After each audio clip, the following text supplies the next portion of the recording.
Commander Vexus of the Krell Dominion reclined in his command throne, all four eyes shining with anticipation. Moments like this were rare, the kind commanders remembered for the rest of their careers. He already understood what the sensors had detected, yet he wanted to hear it spoken aloud, to savor the advantage before claiming it. Tactical Officer Bren confirmed the contact. The young officer examined his console, claws trembling slightly as the data stabilized. Long-range scans showed a massive human vessel drifting calmly through contested space. Its energy profile displayed no combat configuration. Human ship. Detected, Commander. Non-military classification. Visual markings indicate medical designation. Medical, Vexus repeated, mandibles clicking in amusement. Display visual. The viewport illuminated, revealing a colossal white vessel, gliding through darkness with serene confidence. Its hull gleamed without armor plating or weapon emplacements, and bold red crosses marked its sides, universal symbols of neutrality and aid. The ship looked less like a combatant and more like a promise of safety drifting through a battlefield. Vexus laughed openly, his voice filling the bridge. A hospital ship in a war zone. The humans truly believe their laws protect them everywhere. Bren hesitated before speaking again. According to human interstellar conventions, medical vessels were protected entities. Attacking one constituted a severe violation of wartime law. Vexus dismissed the warning with a casual gesture, pointing out the absence of witnesses and patrols. Without observers, he argued, no accusation could exist. He rose to his full height, towering over the bridge. Crew. They mistake mercy for strength and treaties for shields. Today we demonstrate reality. Weapons Officer Kell remained uneasy, referencing reports of unpredictable human retaliation when threatened. Vexus rejected the concern outright. To him, the vessel represented helplessness, wounded personnel trusting principles instead of defenses. Such faith, he believed, deserved correction. He ordered a warning shot. A blazing plasma bolt crossed the void, flashing across the hospital ship's bow close enough to scorch its pristine surface. The white vessel did not react. No shields appeared. No transmission arrived. No maneuver followed. It simply continued its course, silent and composed, puzzled but still confident. Vexus ordered a second shot, closer than before. The blast passed within meters, leaving scorched marks along the hull. Again, nothing changed. The ship neither fled nor responded. Assuming fear had frozen its crew, Vexus commanded a disabling strike against propulsion systems. 3 plasma blasts impacted the rear section, looming across the wide hull in violent bursts of energy. Cheers rose across the Krell Bridge until Bren's voice cut through the celebration. Power output from the vessel was increasing. Before Vexus could question the report, alarms erupted across the warship. Sensor readings spiked dramatically as panels across the hospital ship's hull began sliding open with precise mechanical motion. Structures once mistaken for cargo compartments rotated outward. Hidden systems emerged in layered formations that unmistakably resembled weapons. Missile batteries deployed. Defensive cannons extended. Energy emitters powered to operational levels. At the vessel's center, a massive armored hatch began to open. Silence consumed the Krell Bridge as a colossal Railgun slowly rose into view, its immense barrel surrounded by capacitors, building a cold, intensifying glow. The scale of the weapon eclipsed anything expected from a medical vessel. Then a calm human voice transmitted across open channels. Unidentified Krell warship. You have fired upon a protected medical vessel. Power down immediately and prepare. For boarding, you have 10 seconds to comply. The countdown began, and for the first time, Commander Vexus understood he had not threatened something weak. He had provoked something designed to protect the vulnerable at any cost. The countdown had not yet finished when the railgun discharged. There was no dramatic flare or theatrical warning, only a violent distortion of space as the projectile crossed the distance between ships, faster than perception could properly follow. The impact tore through the talon of dominance with merciless precision, punching a perfectly circular channel through armored hull, internal decks, and structural supports before vanishing into deep space. The warship lurched violently off axis. As alarms detonated across every system at once, the bridge shaking under the force of catastrophic damage, Bren's voice fractured under panic, while casualty reports cascaded across his console. Multiple decks had depressurized instantly, entire compartments erased before emergency bulkheads could seal. Hundreds of crew were gone in a single strike, not merely killed, but obliterated by the kinetic force that had passed through them like they were made of mist. The ship's internal structure groaned under stress, lights flickering as power rerouted to stabilize failing systems. Vexus struggled to maintain authority as chaos spread across the bridge. He ordered full retaliation, demanding plasma batteries unleash everything available. The Talon responded with a sustained barrage intended to overwhelm any defensive capability. Yet the hospital ship's automated defenses responded with surgical efficiency. Hypersonic interceptors neutralized incoming fire before it reached effective range, and energy bursts meant to cripple the target dissipated harmlessly against coordinated countermeasures. Not a single strike penetrated. Missile launch authorization followed immediately. Dozens of guided warheads accelerated toward the white vessel in a coordinated attack pattern designed to saturate defenses. The response was instantaneous and precise. Defensive lasers tracked each incoming missile individually, vaporizing them in rapid succession until nothing remained but drifting fragments and fading heat signatures. The hospital ship did not maneuver. It did not retreat. It simply eliminated threats with calm mechanical certainty. The railgun fired again before the Talon could regain orientation. This shot struck the starboard engine assembly, triggering a catastrophic containment breach. The resulting explosion consumed a third of the vessel's propulsion capacity and sent the warship into uncontrolled rotation. Structural integrity plummeted as internal fires erupted and atmosphere vented into vacuum through ruptured conduits. Crew across multiple decks were either incinerated or exposed to space within seconds. Thrown from his command position, Vexus regained his footing. Amid cascading system failures, damage reports confirmed severe loss of maneuverability, declining life support stability, and escalating casualties. Tactical resistance had become meaningless. Survival required surrender. All channels were opened. Weapons powered down. Vexus transmitted unconditional surrender with desperate urgency, voice stripped of pride and authority. For a brief moment, the relentless assault ceased. Only warning sirens and the hiss of failing systems filled the bridge. The human captain responded with controlled clarity, acknowledging surrender but refusing immediate disengagement. Her tone remained measured, yet beneath that restraint existed unmistakable resolve. She stated plainly that the Talon had not engaged an armed opponent in battle, but had attacked a protected medical facility staffed by personnel operating under interstellar law. The distinction, she explained, carried consequences. Even as she spoke, the railgun began charging once more.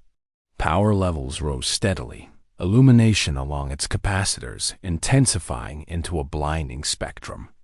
Vexus protested, insisting surrender required cessation of hostilities. The response he received was calm, deliberate, and unyielding. Defensive medical personnel, the captain explained, did not end with submission.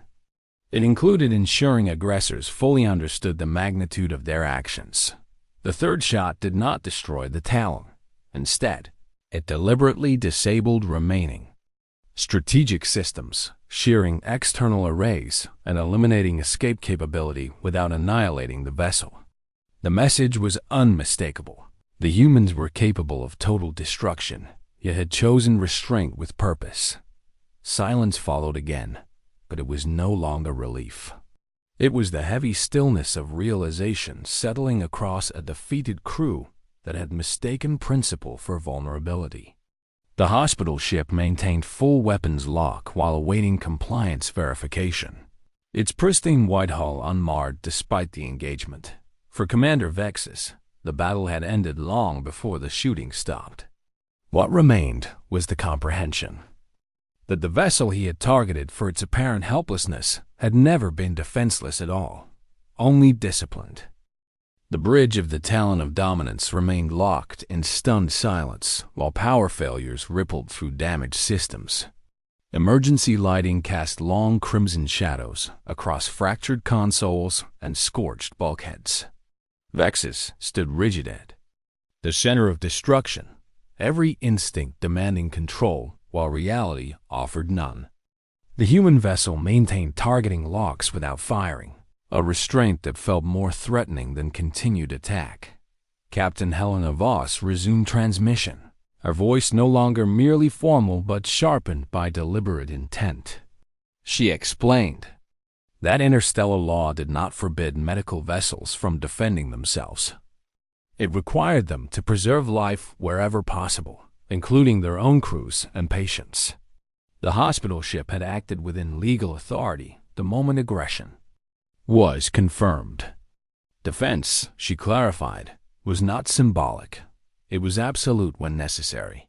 Vexus attempted to argue, insisting the scale of weaponry exceeded any reasonable definition of defense. His protest sounded weak even to himself. The response came without hesitation. The captain described a prior incident in which an unarmed hospital vessel had been boarded and its medical staff executed alongside thousands of wounded patients. That event had redefined human policy permanently. Protection of healers would never again depend solely on trust. While she spoke, sensor arrays detected multiple faster-than-light arrivals. Reinforcements from the Krell strike group emerged. At the edge of engagement range, weapons primed and formation tightening for coordinated assault. A surge of fragile hope flickered across the damaged bridge. That hope collapsed almost instantly when Vexus realized what would happen if they engaged. He ordered immediate withdrawal signals broadcast on every frequency. The transmissions carried urgency stripped of pride, warning incoming vessels to retreat. His pleas were ignored. The strike group commander interpreted the situation as an opportunity to avenge a damaged flagship rather than a warning to survive. The hospital ship issued a single formal advisory to the approaching warships. It identified itself as a protected medical vessel currently exercising lawful defensive action. It warned that further approach would be treated as hostile intent. The statement was precise, procedural, and final. The strike group opened fire. What followed was not a battle, but a demonstration of overwhelming control. The hospital ship's weapon systems engaged in synchronized precision. Railgun strikes disabled propulsion units before maneuvering solutions could stabilize. Missile salvos overwhelmed shield harmonics through calculated saturation patterns. Directed energy beams carved through armored hulls with the accuracy of surgical instruments. Each hostile vessel was neutralized methodically, without wasted motion or excess force. From the Talon's damaged viewport, Vexus witnessed the systematic collapse of an entire squadron. Warships that had dominated regional engagements for cycles were reduced to drifting wreckage within minutes. Some detonated under internal chain reactions. Others fell silent, systems extinguished, crews left adrift in powerless hulls. Through every phase of destruction, the white hospital ship remained steady and luminous, its markings untouched, its motion unhurried. When the final hostile signature vanished from tactical displays, weapons across the hospital ship powered down simultaneously. Captain Voss transmitted a closing statement.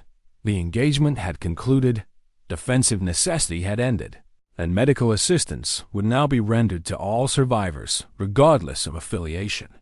Boarding teams arrived, not as conquerors, but as clinicians. Human medics entered the crippled Talon carrying diagnostic equipment and stabilization units.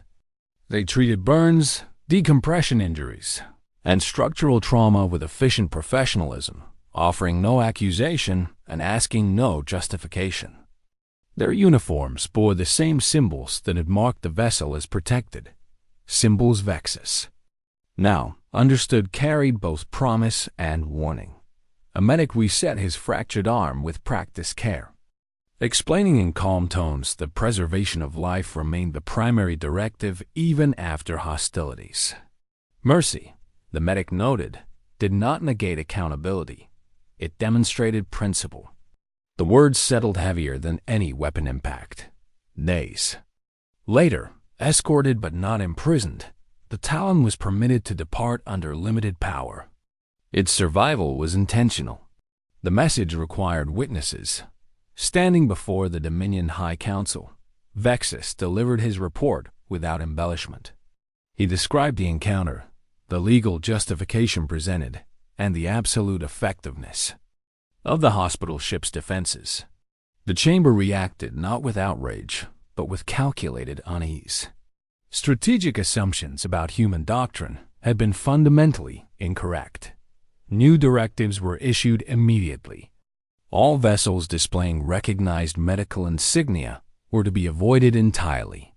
Engagement authorization was permanently revoked. The policy was not framed as concession but as survival protocol.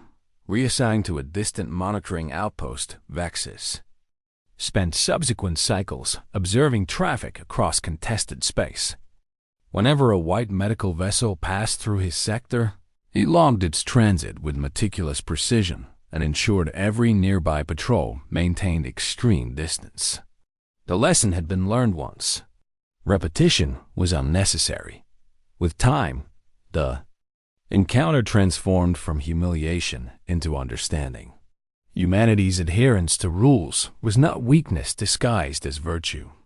It was strength bound by principle, a framework that preserved compassion while enabling decisive force when those principles were violated. And so the symbol of healing traveled to stars, unchanged, a promise to save lives wherever possible, and a warning to those who mistook restraint for vulnerability. Years passed, yet the memory of that engagement never dulled. From his post at Outpost 47, Vexus watched countless vessels cross the monitored corridor, but none commanded attention like the white silhouettes of human medical ships. They moved with quiet certainty, never escorting war fleets, never altering course to provoke confrontation. Still, every patrol in range adjusted its trajectory the moment one appeared, maintaining distance not from fear alone, but from understanding, hard-earned through consequence. One cycle, a newly commissioned officer joined the observation deck during routine monitoring. He was eager, precise, and dangerously confident in textbook doctrine. When a human hospital vessel entered sensor range, he requested authorization to conduct a passive scan. His reasoning was technically sound. Verification of unknown cargo remained standard procedure. Yet procedure did not account for experience. Forged in battle, Vexus denied the request without hesitation. The young officer pressed respectfully, citing regulations and strategic prudence. Only then did Vexus turn fully toward him and explain what regulations could not teach. A hospital ship, he said, is not merely a vessel designated for care. It is a boundary defined by law, enforced by will, and defended without compromise. Crossing that boundary transforms curiosity into provocation and provocation into consequence. The officer listened, uncertainty replacing certainty, as Vexus described how quickly assumptions collapse under real force. He explained that the human doctrine of protection was not symbolic diplomacy, but operational reality. Their commitment to healing, created an obligation to prevent harm at any scale necessary. Defensive capacity existed not as contradiction, but as extension of purpose. As the medical ship passed beyond sensor range, its luminous hull diminishing against the vast dark, the young officer finally understood what restraint truly meant. Avoidance was not submission. It was recognition of a line that once crossed, erased advantage and invited devastation. Across the galaxy, similar realizations reshaped military policy. Engagement manuals were rewritten. Training simulations incorporated scenarios once dismissed as improbable. The phrase medical immunity no longer implied vulnerability. It signified protected force operating under strict legal mandate. Species that had once viewed compassion as weakness recalibrated their assessments of power. For Vexus, reflection came not in dramatic moments, but in quiet observation. He considered the paradox that had defined the encounter long ago. A civilization, devoted to preserving life, had engineered the means to end conflict with unmatched precision. Their restraint was voluntary, not imposed. Their mercy was conditional, not naive. He concluded that humanity had not weaponized compassion. They had fortified it. Their rules were not barriers to strength, but structures that directed it. When those rules were honored, peace endured. When they were violated, response was decisive and final. On the final cycle before his retirement, another White Hospital ship crossed his sector. Vexus stood alone on the observation deck, recording its transit with steady hands. He felt neither fear nor resentment, only clarity. The lesson delivered years earlier had never been intended solely for him. It had been intended for anyone who mistook protection for passivity. The ship disappeared into distant starlight, leaving the corridor quiet once more. Vexus finalized the log entry and powered down the observation console. Some truths, he reflected, did not require repetition. They required remembrance. The galaxy had learned that a symbol of healing could also signify unbreakable defense. Those who respected it found aid without condition. Those who challenged it discovered that mercy and strength were never opposites. They were partners, bound by purpose and enforced by unwavering resolve.